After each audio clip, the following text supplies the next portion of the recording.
Welcome back to my YouTube channel. For today ay magluluto tayo guys ng isang masarap na ulam para sa tanghalian guys. Una ay gigisa tayo ng bawang.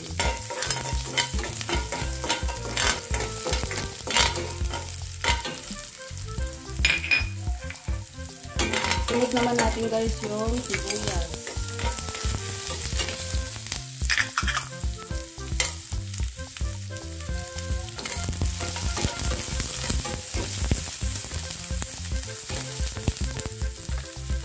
Sunod natin yung luya.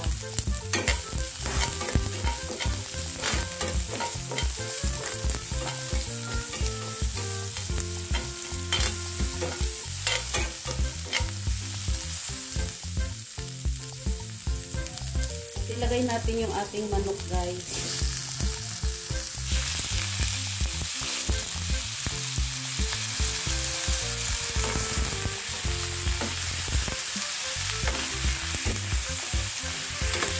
Ayan, halo-haloin lang natin siya guys. Tapos, tatakpan natin siya guys hanggang 2 to 3 minutes.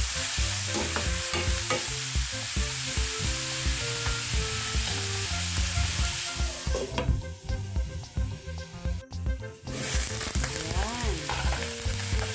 Tingnan natin guys kung ano na yung manok natin. Ayan, okay na siya guys. Brown-brown na yung ating manok. So, maglagay na tayo ng ating pantimpla guys. Maglagay ako ng konting asin.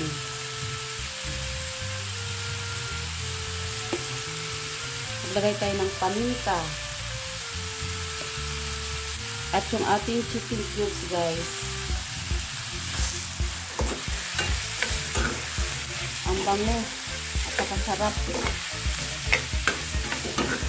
Madalas naming ulam to guys sa probinsya. Itong recipe ko na ito. Itong niluluto ko ngayong tanghalian. Masarap nito guys. Kaya hayaan na natin siya maglabas ng sarili niya mantika guys, yung manok.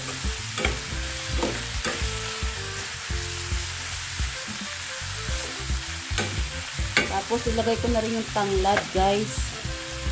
Alam niyo ba ang tanglad guys, nagbibigay yan ng kakaibang aroma. Mabango.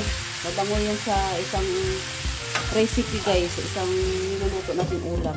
Sobrang bango yan pag may tanglad. Yan, okay na guys. Haluin muna natin. Ang bango. So, medyo brown na yung ating manok. Ilagay natin yung ating pangalawang gata guys para magpapalambot sa ating manok.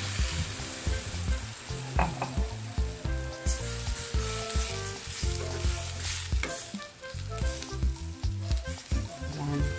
Takpan natin guys hanggang 5 minutes. Ayan na siya guys. Ang sarap, ang bango.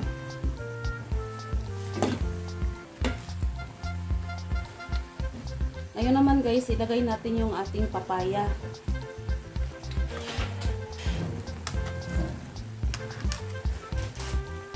Para sumabay siya sa pagpalambot ng ating manok.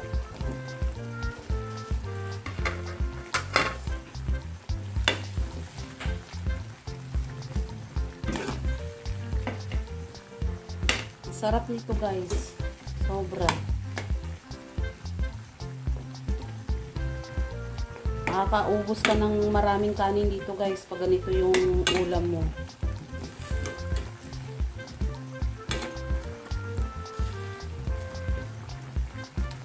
Tapos ilagay natin yung siling green guys, yung pang siling sigang. Masarap yan guys. Ayan. Tapos ilagay ko na rin yung unang gata. Yan. Kasarap niyan guys. Sobra. Sobrang sarap nito guys.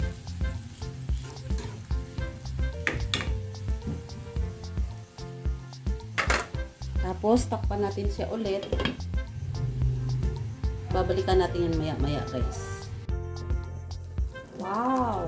Ang sarap guys! Grabe guys, ang sarap. Ang bango pa guys. Sobrang bango.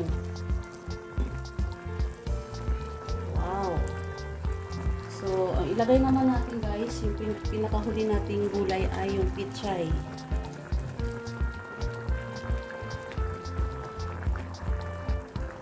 Lalong sasarap yung ating recipe guys.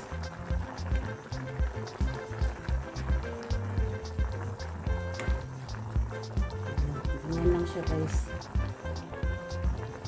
Sarap.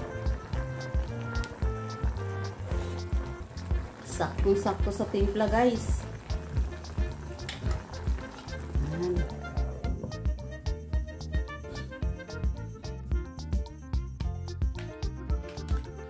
Ayan na guys. Ang sarap nito guys.